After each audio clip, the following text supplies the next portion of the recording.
Hello everyone, कैसे हो आप लोग। I hope all of you are doing great. सबसे पहले तो यार I am Abhilash Varma and I welcome you all on this channel called Abhiarna. तो जैसा कि आपने देख लिया होगा, ये एक छोटा सा वीडियो है, ज़्यादा ज्ञान नहीं दूंगा इसमें, थोड़ा बहुत ज्ञान दूंगा। ज्ञान ये है कि भैया एनटीएससी का एग्जाम आ गया नज़दीक और 2-3 स्टेट में आज तो हो भी गया है, ठीक है। और बाकी कुछ स्टेट्स में कल है एनटीएससी का एग्जाम और कुछ स्टेट्स में जनवरी वगैरह में है, मतलब डेट अलग अलग है। बट कल से फुल फ्लेज में, बेसिकली आज से स्टार्ट हो गया है बट कल से थोड़ा और फ्लेज में स्टार्ट होने वाला है, ठीक है। तो मेरे जो मोस्टली स्टूडेंट्स हैं, जो जिन्होंने मुझसे पढ़ा है या जो थोड़ा बहुत भी पढ़े हैं या मुझसे गाइडेंस लिया है, उन सबका जो एग्जाम है वो कल से स्टार्ट हो रहा है, ये मैं मानता हूं, ठीक है। तो सबसे पहले मैं कुछ 4-5 पॉइंट के बारे में बात करने वाला हूं, ठीक है। ध्यान से सुन लेना। 4-5 में से 2-3 पॉइंट जो है वो आपको सबको ही बोलता होगा वही है, और 2-3 पॉइंट मैं एक्स्ट्रा बोलूंगा। पहला पॉइंट है, अगर आपका एग्जाम कल है तो मत पढ़ो, हो गया, खत्म कर दो। अब आज रात में कुछ भी नहीं पढ़ना है। सर रिवीजन कर सकते हैं क्या? नहीं, रिवीजन भी छोड़ दो, हो गया, कहानी सेट, जाके सीधे एग्जाम में बैठ जाना। जो होगा देखा जाएगा। दूसरा चीज, आज रात में नींद से थोड़ा प्यार कर लेना, थोड़ा बढ़िया से सोना है, मस्त तरीके से, ठीक है, ताकि आप कल सुबह बिल्कुल ही एकदम फ्रेश रहो। मैं ऐसा नहीं बोल रहा हूं जो आज रात पढ़ेंगे उनका कल एनटीएससी नहीं होगा, ऐसा नहीं है। But though I am talking about the ideal condition, right, perfect. तो पहली बात है कि अगर आपका कल एग्जाम है तो आप आज रात में कुछ नहीं पढ़े, इस वीडियो को देख रहे हो तो इस वीडियो को देखने के बाद खत्म कर देना पढ़ाई। कल अच्छा नींद अच्छे से लेना है, कल सुबह नाश्ता वास्ता बढ़िया से करना है, आज रात में खाना वाना बढ़िया से खाना है।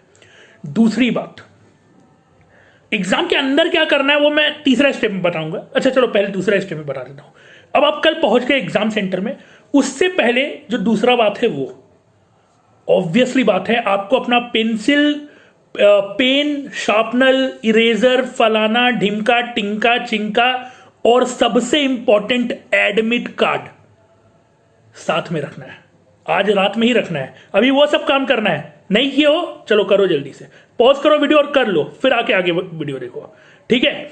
ये करना है जिनका कल एग्जाम है, ठीक है। अब सर ये तो सबको ही को पता है फिर भी करते नहीं है। एग्जाम के पहले तुम ढूंढने लगोगे, अरे कहाँ है, नहीं करना है, अभी करना है। तीसरा बात, एग्जाम के अंदर जब भी तुम जाओ और जब क्वेश्चन पेपर मिले तो इंस्ट्रक्शन जरूर पढ़ो। आधा लोग गलती यही करते हैं कि इंस्ट्रक्शन नहीं पढ़ते, ठीक है। एक बात और, जब एग्जाम में जो पैटर्न ऑफ अटेम्प्ट है, कैसे अटेम्प्ट करोगे, मैथ में तो खैर तुम्हारे मतलब जो पैराग्राफ बेस्ड क्वेश्चन है, अगर उसको लास्ट में करो तो ज्यादा अच्छा है, ठीक है। जो तुम्हारे स्ट्रांग पॉइंट है मैथ में वो पहले करो, ये सब कहानी जो तुम्हें सबको पता है। बट सैट का अगर तुम फॉलो करो तो मैं सजेस्ट कर सकता हूं, but if you are not comfortable you should follow your own strategy. ऐसा नहीं है कि मैं जो बोलूंगा वही सही स्ट्रैटेजी और वही पत्थर की लकीर है। You should follow your own strategy. जो भी मैं अटेम्प्ट कर बता रहा हूं ऑर्डर, वो मेरे अकॉर्डिंग बेस्ट अटेम्प्ट है, ऑर्डर है। सबसे पहले हमें करना चाहिए एसएसटी, फिर करना चाहिए बायोलॉजी, फिर करना चाहिए केमिस्ट्री, फिर करना चाहिए फिजिक्स एंड फिर करना चाहिए मैथ्स। मेरे अकॉर्डिंग अटेम्प्ट का ऑर्डर है, सबसे पहले एसएसटी, सोशल साइंस, फिर करना चाहिए बायोलॉजी, फिर करना चाहिए केमिस्ट्री, फिर करना चाहिए फिजिक्स, फिर करना चाहिए मैथ। सर आपने ये ऑर्डर कैसे बनाया? मैंने ये ऑर्डर बनाया है इंक्रीजिंग ऑर्डर ऑफ ज्यादा समझने वाला सब्जेक्ट, डिक्रीजिंग ऑर्डर ऑफ याद रखने वाला सब्जेक्ट। सर मेरा तो मैथ बहुत तेज है, तो क्या मैं मैथ पहले जल्दी से खत्म कर दूं? जिसका मैथ तेज है वो मैथ लास्ट में करेगा भाई, जिसका मैथ तेज है वो मैथ लास्ट में करेगा। सर क्यों? मैं अपना एग्जांपल लेता हूं।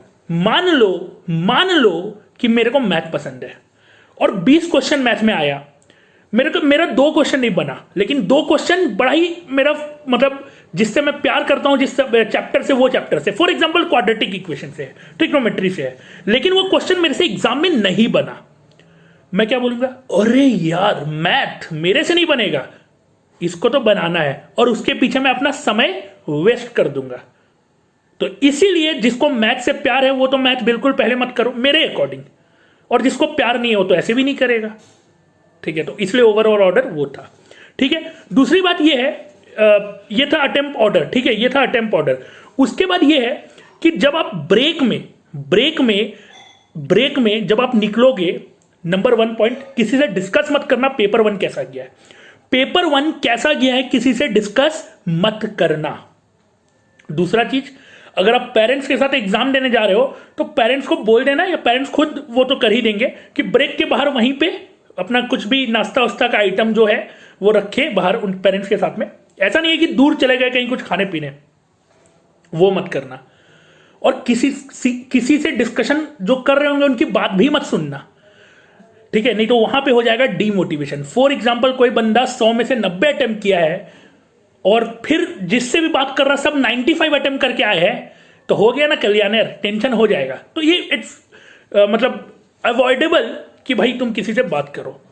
दूसरी बात, वो सेम पैटर्न आज रात में भी होना चाहिए। आज रात में तुम किसी अपने दोस्त से बात मत करना।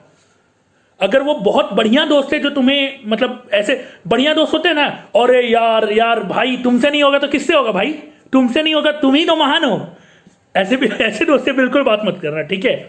और एक ऐसे भी दोस्त होंगे, भैया तुमको कुछ नहीं आता तुम जाओ भाड़ में, इससे भी बात मत करना। जो मॉडरेट रहता है, जो ऑनेस्ट रहता है, उन लोग से बात कर सकते हो, लेकिन ज्यादातर दोस्त वैसे होते नहीं है। ज्यादातर लोगों के, ज्यादातर दोस्त अरे यार तुम तो महान हो, तुम तो फोड़ दोगे, वैसे वाले दोस्त होते हैं ना ज्यादातर, या तुमको तो कुछ ही नहीं आता है, गाली गलौज कर रहे हो, तो वो से बात मत करना। उसका कारण ये है, एक मिनट, हाँ, उसका कारण ये है कि तुम अगर बात करोगे और वो ये बोल दिया अरे भाई तुमने ये टॉपिक पढ़ा, तुम बोलोगे अरे यार मैंने तो ये टॉपिक पढ़ा ही नहीं, ये बाबा अब तो रात में वो पूरा खत्म करके जाएंगे। वो मत होना चाहिए, वो नहीं होना चाहिए, ठीक है। हाँ, तुमको अगर दूसरे साइड रहना है, तुम सोच रहे हो कि हम तो दादा भाई, हम तो दादा साहब है, तो हम क्या करेंगे, हम निकलेंगे और हम डिस्कशन करेंगे, अरे सबको तो 100 अटेम्प्ट किया है, तुम 90 ही किए हो, तो ठीक है, वो तुम्हारी इच्छा है। बट डरने वाले साइड मत रहना। डराने वाला साइड रहोगे इट्स ओके, तुम्हारा प्रेशर रिलीज करेगा, ठीक है। ये था मेन पॉइंट। एक छोटा सा पॉइंट और कवर करेंगे, ठीक है। जैसे एनटीएससी में निगेटिव मार्किंग तो नहीं है, ठीक है, स्टेज 1 में निगेटिव मार्किंग बिल्कुल भी नहीं है। तो यहां पे तुम हर क्वेश्चन को अटेम्प्ट करोगे, चाहे आता है चाहे नहीं आता है, तुक्का मारोगे, नहीं आता है तो तुक्का मारना इज इंपॉर्टेंट, क्योंकि निगेटिव नहीं है। तुक्का कैसे मारोगे ये सुन लेना, तुक्का मारने का प्रोसेस सुन लेना। मान लो टोटल 100 क्वेश्चन है, 100 में तुमने 70 क्वेश्चन जो है वो अच्छे से कर दिया, बना दिया, लेकिन 30 क्वेश्चन तुमसे हिला नहीं, तो उस 30 क्वेश्चन को तुम तुक्का कैसे मारोगे वो सुन लेना। तुमने जो 70 क्वेश्चन पहले किया है उसमें तुम ये देख लो कि तुमने सबसे कम ऑप्शन कौन सा मार्क किया है। मान लो कि तुमने ऑप्शन ए बिल्कुल 2-4 क्वेश्चन में किया है, तो यानी कि अगले 30 क्वेश्चन में ऑप्शन ए बहुत बार आने वाला है। सर ये आप कैसे कह सकते हैं? इन जनरल पेपर ऐसे सेट किया रहता है कि अप्रोक्सीमेटली नियरली सेम प्रोबेबिलिटी चारों ऑप्शन का होता है। मतलब अगर 100 क्वेश्चन है तो नियरली 30 क्वेश्चन अगर बी का ऑप्शन है, 30 क्वेश्चन अगर ऑप्शन सी का है, तो 20-20 क्वेश्चन ऑप्शन ए और ऑप्शन डी होगा। यही तरीका है अगर कोई अच्छे से पेपर सेट कर रहा है तो। सर ऐसा क्यों है सर? एक केस हुआ था 2003-4 में, उसके बाद एक बच्चा IIT में पहुंच गया था कुछ कारण से, तो ऐसा कुछ नियम बना था, बाद में बताएंगे वो कहानी, ठीक है। हाँ, ध्यान से सुन लेना, चारों ऑप्शन में प्रोबेबिलिटी ज्यादा बी और सी ऑप्शन का होता है, पहली बात। चारों ऑप्शन में ज्यादा प्रोबेबिलिटी ऑप्शन बी और सी का होता है, पहली बात। दूसरी बात, अगर तुम 70 क्वेश्चन जो तुमने किया है, लेटेस्ट सपोज उसमें तुमने ऑप्शन बी सबसे कम मारा है, तो नेक्स्ट वाले सारे के सारे 30 क्वेश्चन में तुम क्या मारोगे? Option B. सबके सब सही हो जाएंगे क्या सर? बिल्कुल नहीं होगा, लेकिन सबसे ज्यादा सही होगा तुम्हारा। कैसे सर? मान लो 30 में से 10 क्वेश्चन का ऑप्शन बी है, तो 10 क्वेश्चन सही हो गया, 20 गलत होगा। लेकिन अगर तुम ऐसे मार दोगे टन टन टन टन ए बी सी डी टक टुक टक टुक टक, तो पता चले हर ऑप्शन में गलत वाला मार दिया, तो 30 का 30 गलत हो जाएगा। लेकिन अगर ऑप्शन बी ऊपर में से कम मारे हो, तो पक्की बात है कि ऑप्शन बी उनमें से बहुत सारे क्वेश्चन में सही होने वाला है। तो तुक्का मारना भी एक कलाकारी है, और उसको इस कला से मारना। क्या you are getting my point?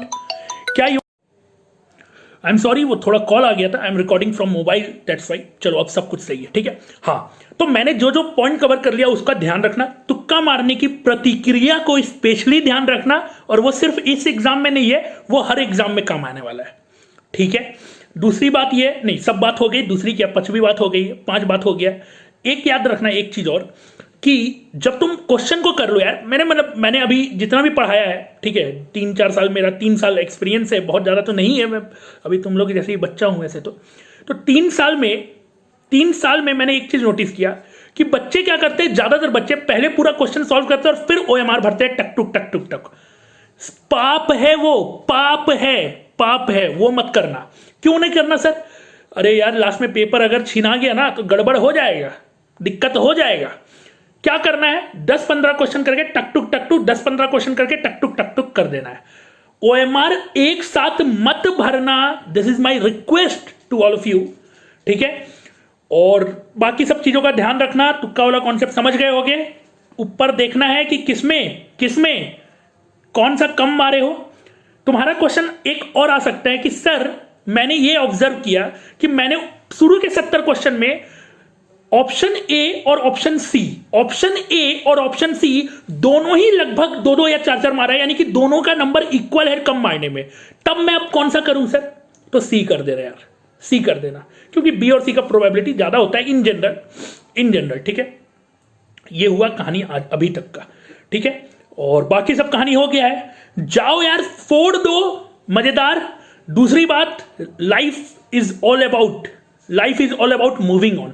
तो इन केस अगर तुम एक्सपेक्टेशन पे अपने नॉट अदर्स खरे नहीं उतरते हो, आके कल 1 घंटा पार्टी करना और उसके बाद अगले एग्जाम का तैयारी करना शुरू कर देना।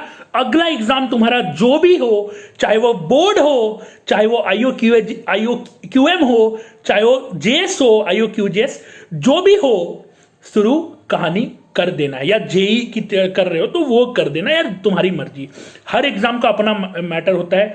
जो लोग बोर्ड का करेंगे वो बोर्ड का भी कर दे रहे हैं, बहुत लोग, ठीक है, बहुत लोग बोर्ड का करेंगे क्योंकि बोर्ड अब आने वाला है, तो वो तुम्हारी मर्जी है। दूसरी बात, एग्जाम पोस्टपोन्ड होगा या नहीं होगा बोर्ड का और फलाना ढिमका, ये सब चक्कर में मत पड़ना, अफवाहों पे ध्यान मत देना। तुम्हारा काम है पढ़ना, पढ़ते रहो। एग्जाम 1 तारीख को हो या 7 तारीख को, एग्जाम तुम्ही को देना है, पढ़ाई तुम्ही को करना है। All the best everyone for NTSC and आगे के कोई भी एग्जाम के लिए, बट अभी फिलहाल NTSC के लिए जाओ, जाके फोड़ दो और गुड न्यूज सुनाओ कि सर फोड़ दिए हैं। तो फिर मिलते हैं, ठीक है, कभी और दूसरे सेशन में।